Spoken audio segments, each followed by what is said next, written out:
उत्तर प्रदेश के मुजफ्फरनगर में दो गुटों के बीच झड़प हो गई। इस दौरान दोनों तरफ से लाठी डंडे चले और जमकर पथराव हुआ।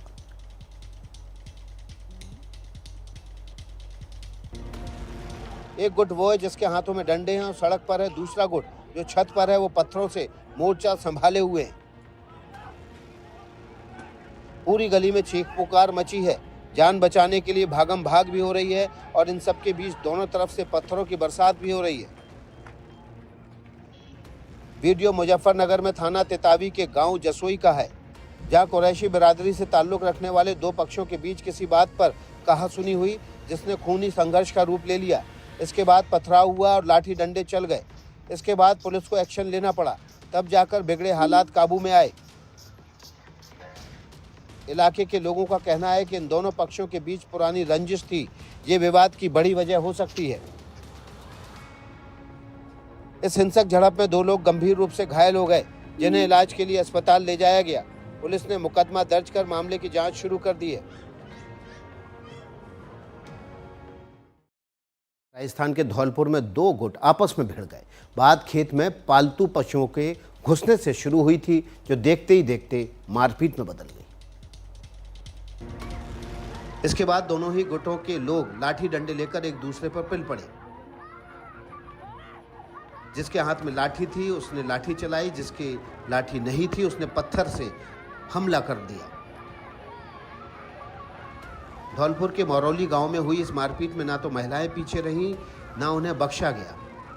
महिलाओं और पुरुषों ने मिलकर लाठी चलाई भी और खाई भी। खास बात यह कि वीडियो में जो मामला बराबरी का दिख रहा है, उसमें एक ही पक्ष के 5 लोग घायल हो गए। मारपीट का वीडियो सोशल मीडिया पर वायरल होने के बाद पुलिस हरकत में आई और आरोपियों के खिलाफ मुकदमा दर्ज कर दिया। जिस गुट के लोग पिटे, उनका आरोप है कि गांव के ही कुछ लोग उनके खेतों में अपने पशु चरा रहे थे। इसका विरोध करने पर गाली गलौज की गई। इसकी शिकायत करने के लिए जब वो थाने जा रहे थे तो आरोपियों ने उनके घर में घुसकर लाठी डंडे और कुल्हाड़ी से हमला कर दिया। घायल हुए सभी लोगों को जिला अस्पताल में भर्ती कराया है, जिनका ट्रॉमा सेंटर में उपचार किया जा रहा है। लात मारना एक मुहावरा है जिसका अर्थ होता है अपमानित करना या तिरस्कार करना, लेकिन मध्य प्रदेश के तेंदुखेड़ा से लात मारकर आशीर्वाद देने का वीडियो खूब सामने आया। ये वीडियो बीजेपी नेता विष्णु शर्मा का है। शर्मा जी तेंदुखेड़ा नगर पालिका के अध्यक्ष हैं, जो होली से जुड़े एक कार्यक्रम में पैर छू रहे व्यक्ति को लात मारते दिखाई दे रहे हैं। हद तो तब हो गई जब सोशल मीडिया पर यही वीडियो शेयर कर इसे नेताजी का आशीर्वाद बताया गया। जो गरीब गुरबा होली में अबीर गुलाल लगाने आई है, मिलने मिलाने आई है और उसको लात मार रहे हैं। बेशर्मी की और नीचता की ये पराकाष्ठा है। मैं इसकी निंदा करती हूँ। भतीजे उदित शर्मा ने तो नेताजी की लात कथा को गौरव गाथा बनाने में कोई कसर नहीं छोड़ी, लेकिन नेताजी की ठोकर कैमरे में कैद हो चुकी थी। कि जो रोड पे खड़ा था उसको वीडियो वायरल हुआ है, उस पर टेक किया है बीजेपी के लोगों ने, उस पर टेक किया है। उन्होंने कहा है कि आशीर्वाद स्वरूप है वो, तो क्या लात मारना आशीर्वाद स्वरूप है? हालांकि मामले ने तूल पकड़ा तो बीजेपी को भी समझ आ गया कि देखा नहीं वाले बयान से काम नहीं चलेगा। इसलिए पार्टी को लात कांड पर विष्णु शर्मा को नोटिस जारी करना पड़ा। छत्तीसगढ़ के रायगढ़ में बिजली विभाग के ट्रांसफार्मर स्टोर में भीषण आग लग गई। इसके बाद देखते ही देखते हालात हाथ से निकलने लगे और इतनी तेजी से निकले कि रिहायशी इलाके में आग का खतरा मंडराने लगा। रायगढ़ के कोतरा रोड इलाके में बने इस बिजली के सब स्टेशन में सुबह 9:30 बजे से 10:15 बजे के बीच लोगों ने ट्रांसफार्मर स्टोरेज एरिया में धुआं उठता देखा। इसके बाद अचानक आग भड़क गई। ट्रांसफार्मर में भरे तेल और आसपास रखे केबल के चलते आग एक ट्रांसफार्मर से दूसरे तक पहुंची और देखते देखते करीब 300 ट्रांसफार्मर धधकने लगे। बिजली विभाग के अफसर आग के पीछे बदमाशों का हाथ बता रहे हैं। जिस तरफ आग लगी उसके जस्ट पीछे साइड काफ़ी खुले एरिया सामाजिक तत्वों का जमावड़ा रहता है, तो किसी के द्वारा अगर फेंक दिया गया हो कुछ चीज़ जला के, तो ये भी इस संभावना से भी इनकार नहीं किया जा सकता। बिजली विभाग के इस सब स्टेशन के पास ही गजाननपुरम कॉलोनी है। आग के चलते खतरा बढ़ा तो इसमें रहने वाले लोग अपने घर खाली करके चले गए। खाली करने का मतलब है सभी घरों से गैस सिलेंडर हटवा लिए गए और जो घर के जो भी नागरिक हैं जो उन घरों में रहते हैं उनको वहां से दूसरी जगहों पर शिफ्ट किया गया है। बताते चलें कि यहाँ एक बार पहले भी आग लग चुकी है, तब भी आग के पीछे बदमाशों का हाथ बताया गया था। छत्तीसगढ़ में जंगल धधक रहे हैं। राज्य के 2 जिलों गोरेल, पेंड्रा, मरवाही और जशपुर में जंगल में लगी आग काबू में आने का नाम नहीं ले रही। सबसे बुरी हालत मरवाही की है। मरवाही वन मंडल के जिस जंगल को एशिया का ग्रीन बेल्ट कहा जाता है, वहां 3 दिन से जंगल धधक रहे हैं। यह आग पेंड्रा बिलासपुर रूट पर बंजारी घाट के शंकरगढ़ पहाड़ पर लगी है। इसे बुझाना वन विभाग के लिए बड़ी चुनौती बना हुआ है। और जिस तरीके से आग लगी हुई है, वन विभाग अपने संसाधनों के साथ इन आग को बुझाने में लगा हुआ है। सबसे बड़ी मुश्किल है कि जिस इलाके में आग लगी वो खड़ी पहाड़ी वाला इलाका है, जहां आग बुझाने का सामान लेकर वन विभाग के कर्मचारियों का पहुंचना आसान नहीं है। लिहाजा आग जितनी बुझाई जाती है उतनी ही भड़क जाती है। वन विभाग के कर्मचारियों के मुताबिक ये आग तेंदुपत्ता और महुआ चुनने वालों ने लगाई है। कोशिश तो कर रहे हैं सर बुझाने के, लेकिन दुर्गम क्षेत्र है, बहुत मार्ग से वहाँ नहीं है।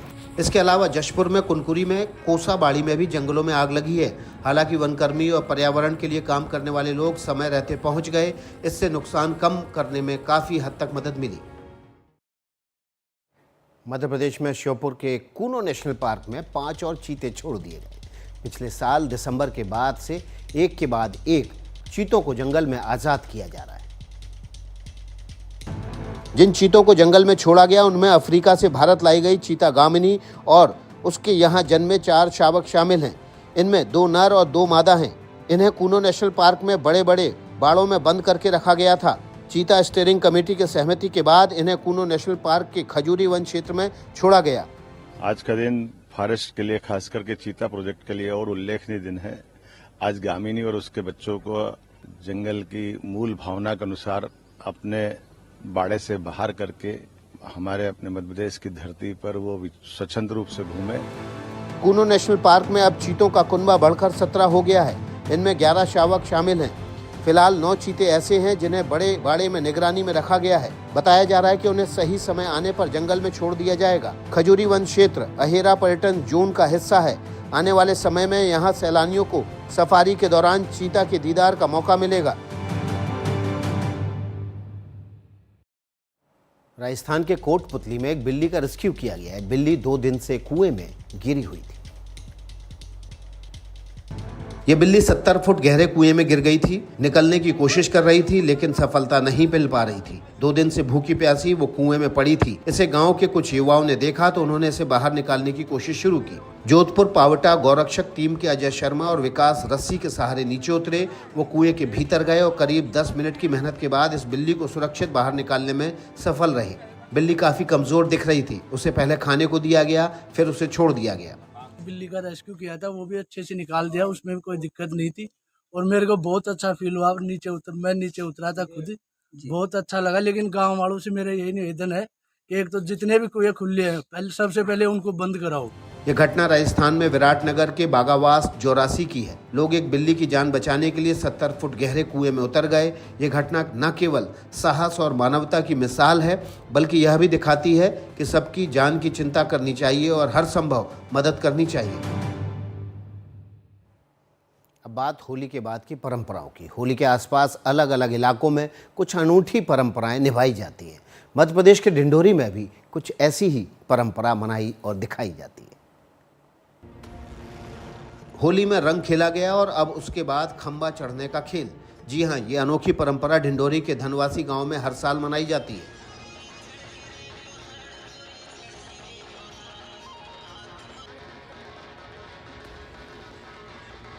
प्रतियोगिता में पुरुषों और महिलाओं की 2 टीम लकड़ी के खंबे पर चढ़ने की कोशिश करती है। इस खंबे के ऊपर गुड़ से भरा थैला होता है। वैसे इसे हासिल करना इतना आसान भी नहीं है। इस खंबे पर तेल और ग्रीस लगा होता है, यानी जरा सा चूके और सीधे नीचे गिरे।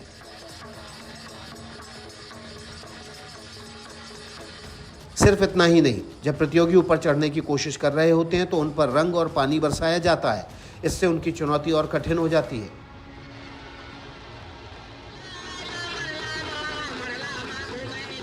गांव वालों का कहना है कि यह त्योहार उनकी एकता और भाईचारे को मजबूत बनाता है।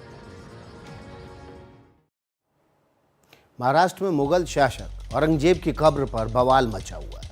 कब्र हटाने की मांग को लेकर विश्व हिंदू परिषद और बजरंग दल के कार्यकर्ता सड़कों पर उतर आए। और विरोध प्रदर्शन शुरू कर दिया। इस सिलसिले में मुंबई के आजाद मैदान में विश्व हिंदू परिषद ने बड़ा जलसा किया। इस बीच कांग्रेस ने इस मसले पर बीजेपी को कटघरे में खड़ा कर दिया।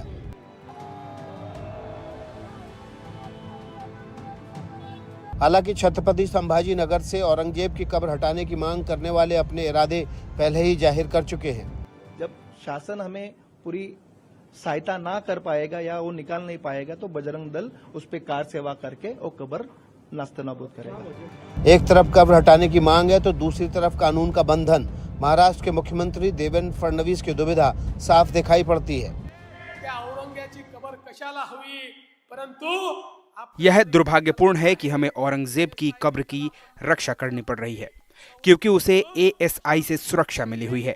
लेकिन मैं एक वचन देना चाहता हूं कि चाहे कुछ भी हो जाए, मैं औरंगजेब की कब्र का महिमा मंडन नहीं होने दूंगा। करीब 9 महीने से इंटरनेशनल स्पेस स्टेशन पर फंसी भारतीय मूल की अमेरिकी एस्ट्रोनॉट सुनीता विलियम्स की धरती पर वापसी का रास्ता साफ हो गया है। धरती पर वापस आने के लिए वो कल यानी 18 मार्च को रवाना होगी। सुनीता विलियम्स के साथ अमेरिकी एस्ट्रोनॉट बुच विल्मोर की धरती पर वापसी एलॉन मस्क की स्पेस रिसर्च कंपनी SpaceX के ड्रैगन कैप्सूल में होगी। ड्रैगन कैप्सूल फिलहाल इंटरनेशनल स्पेस स्टेशन में डॉक्ड है, जिसमें क्रू 10 मिशन के 4 एस्ट्रोनॉट्स स्पेस में भेजे गए हैं। सुनीता विलियम्स को धरती पर लौटने में 17 घंटे का समय लग सकता है, लेकिन इसकी रिटर्न जर्नी जोखिम भरी है। अगर स्पेसक्राफ्ट का एंगल बदला तो इसमें आग भी लग सकती है। ये अंतरिक्ष में लौट भी सकता है। अगर स्पेसक्राफ्ट के थ्रस्ट फेल हो गए तो ड्रैगन के कैप्सूल स्पेस में ही अटक सकते हैं। अगर सही समय पर पैराशूट्स नहीं खुले तो स्पेसक्राफ्ट की तेज टक्कर हो सकती है। लेकिन इन सारी आशंकाओं से इतर अब तक 49 मिशन पूरा कर चुका ड्रैगन कैप्सूल काफ़ी सेफ माना जाता है। इसलिए सुनीता और दूसरे एस्ट्रोनॉट्स को धरती पर वापस लाने के लिए इसका इस्तेमाल किया जा रहा है। अंतरिक्ष में हुई एक हलचल ने रूस के खिलाफ खड़े अमेरिका और यूरोप के देशों की परेशानी बढ़ा दी है। रूस ने अपना नया मिलिट्री सैटेलाइट अंतरिक्ष में स्थापित किया है। रूसी एयरस्पेस फोर्सेज ने अर्गेक्स में अंखारास्क में बने रूस के सैटेलाइट लॉन्चिंग फैसिलिटी से सैटेलाइट लॉन्च व्हीकल अंगारा 1.2 को लॉन्च किया। बाद में बताया गया कि लॉन्चिंग सफल रही और इसके जरिए अंतरिक्ष में भेजे गए मिलिट्री सैटेलाइट ने कक्षा में पहुंचकर काम करना शुरू कर दिया।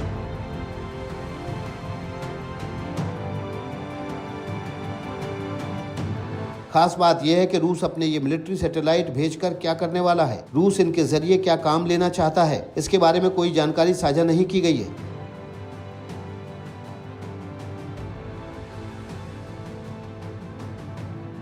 रूस ने यह सैटेलाइट ऐसे समय में लॉन्च किया जब रूस और यूक्रेन के बीच जंग जारी है और अमेरिका इसमें दखल देने की कोशिश कर रहा है। लेकिन शांति के लिए किए जा रहे प्रयासों के बीच रूस की फौज यूक्रेन को किसी तरह की रियायत देने के मूड में नहीं दिख रही है।